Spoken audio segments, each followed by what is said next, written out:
Today we're here to talk about a series that I've been wanting to do for a while now, and that is my home lab rebuild.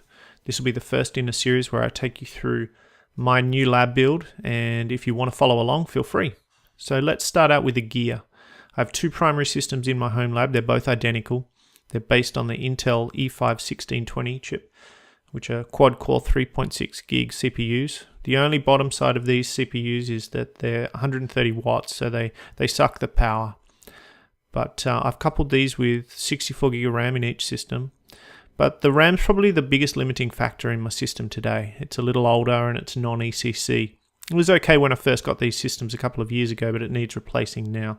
The motherboard that I've got supports ECC, but the wallet doesn't at this stage.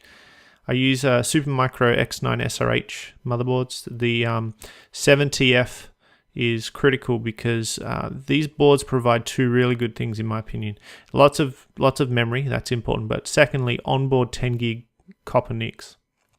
And I hook both of my systems together with a really cheap but reliable 10 gig switch, and that's the Netgear 708E. It's not fancy, but it pushes packets really fast, so that's really handy. So I also put these systems in a really quiet, super quiet, minimalist fractal design R4 case. I really like that there's not too much on there. I actually don't even hook up the LEDs; they just sit there, and the CPUs are water cooled, so you can hardly hear them at all. It's great. Just moving on to how I'm putting this network together. At the moment, you can see in this diagram how my home network, which is where the family connect all of their devices to, how I'm hooking that into the lab network.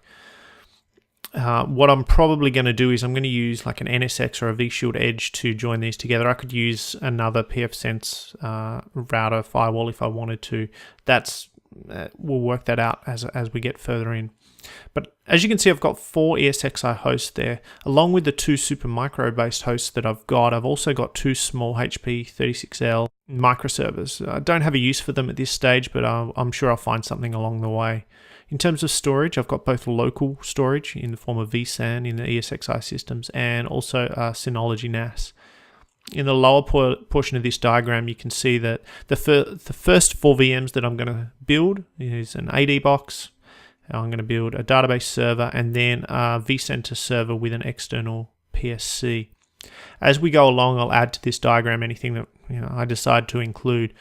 And there's a couple of links there if you wanted to get a copy of the Visio/OmniGraffle file or just have a look at the gear list. But if you've got any questions or comments, please feel free to reach out.